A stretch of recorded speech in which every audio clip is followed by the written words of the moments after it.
EMK buat laporan polis terhadap kenyataan Tun Mahathir. Angkatan Muda Keadilan (EMK) hari ini membuat laporan polis berhubung kenyataan bekas Perdana Menteri Tun Dr. Mahathir Mohamad bahawa masyarakat India di Malaysia masih tidak setia sepenuhnya kepada negara. Laporan itu dibuat oleh Ahli Majlis Kepimpinan EMK Pusat, M. Sathasivam, di Balai Polis Trevor di sini hari ini. Sathasivam tiba di Balai Polis itu kira-kira pada jam 5 petang dan selesai kira-kira sejam kemudian. Bercakap kepada pemberita, beliau berkata, selaku bekas Perdana Menteri Dr. Mahathir perlu berhenti mengeluarkan kenyataan yang boleh menggugat keamanan dan perpaduan kaum di negara ini. Dr. Mahathir juga, katanya, tidak perlu mempersoal kesetiaan masyarakat Cina dan India kepada negara kerana sebelum ini beliau pernah menjadi Perdana Menteri selama 22 tahun adalah atas sokongan rakyat termasuk kedua-dua kaum tersebut. Kini, bila kaum Cina dan India tidak lagi memberikan sokongan kepada dia, kami dikatakan tidak setia kepada negara. Tun Dr. Mahathir perlu berhenti keluarkan kenyataan seperti itu. Ia menggambarkan keadaan politik Malaysia tidak menentu dan akan menakutkan pelabur asing untuk melabur di sini, katanya. Turut hadir timbalan Ketua Setiausaha Pengelola PKR Pusat Estiban, Sathasivam, juga berkata pihaknya akan mengarahkan cabang EMK seluruh negara membuat laporan polis berhubung kenyataan itu. Saya yakin pihak polis akan menjalankan siasatan sepenuhnya terhadap laporan polis ini, katanya. Baru-baru ini, Dr. Mahathir dalam temu bual eksklusif secara dalam talian dengan saluran televisyen satelit India Tanti TV mendakwa masyarakat India di Malaysia tidak setia sepenuhnya kepada negara ini kerana masih terikat dengan negara asal mereka. Anwar hilang sokongan jika arah Presiden PAS disiasat. Perdana Menteri Datuk Seri Anwar Ibrahim disifatkan telah membuat perkiraan yang kurang bijak sekiranya beliau mengerahkan polis menyiasat Presiden PAS Tan Sri Tuan Guru Abdul Hadi Awang. Bekas Ketua Hakim Negara Tun Abdul Hamid Mohamad menulis pandangan tersebut sebagai mengulas kenyataan Ketua Polis Negara Tan Sri Razaruddin Hussain mengenai kertas siasatan ke atas ahli Parlimen Marang itu. Bekas Perdana Menteri Tun Dr. Mahathir Mohamad turut dinyatakan dalam kenyataan sama pada 8 Januari itu di mana kertas siasatan terhadap mereka telah dikemukakan kepada Peguam Negara Dato' Ahmad Terudin Muhammad Saleh.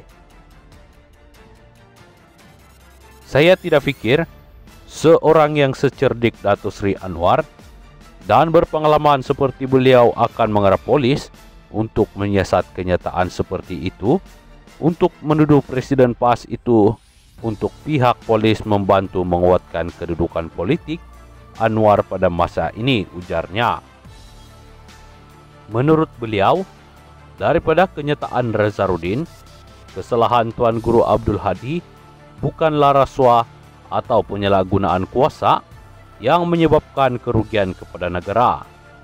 Sebaliknya, beliau memetik Ketua Polis Negara itu berkata, ia susulan satu hantaran di Facebook bertajuk Minda Presiden PAS yang mengulas mengenai parti DAP di mana siasatan menyatakan mengandungi unsur perkauman dan boleh mencetus kegusaran awam. Antara intipati kenyataan itu adalah DAP berhasrat mengekalkan pengertian Islam dalam perlembagaan persekutuan berdasarkan tafsiran penjajah yang menjunjung liberalisme dan kebebasan yang dianuti oleh Barat.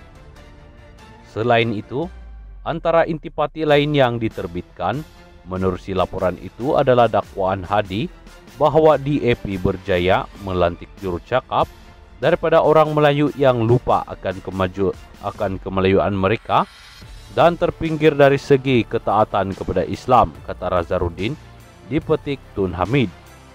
Katanya, beliau tidak mahu mengulas mengenai merit kes itu kerana tidak tahu mengenai keterangan yang ada dan Peguam Negara sedang menimbang sama ada Tan Sri Abdul Hadi patut dituduh di mahkamah. Cuma, saya ingin mengemukakan dua soalan untuk semua pembaca berfikir dan membuat keputusan sendiri. Soalannya, jika ada yang dikatakan oleh Tan Sri Abdul Hadi itu dikatakan terhadap UMNO, adakah ia menjadi satu kesalahan? Bagaimana apabila seorang ahli parlimen DAP menuntut jawatan kuasa yang menentukan hukum syarak hendaklah mempunyai seorang bukan Islam sebagai ahlinya, sedangkan Malaysia hukum syarak hanya terpakai orang Islam? Soalnya, menurut beliau, kesalahan yang disiasat mengikut Seksyen 4-1 Akta Hasutan 1948 dan Seksyen 233 Akta Komunikasi dan Multimedia 1998 itu adalah berlainan daripada kesalahan yang dikatakan dilakukan berkaitan rasuah dan salah guna kuasa. Tulisan seperti itu, jika ia merupakan satu kesalahan pun, tidaklah sama beratnya dengan kesalahan yang dikaitkan dengan Tun Dr. Mahathir Mohamad dan bekas Menteri Kewangan Tun Daim Zainuddin.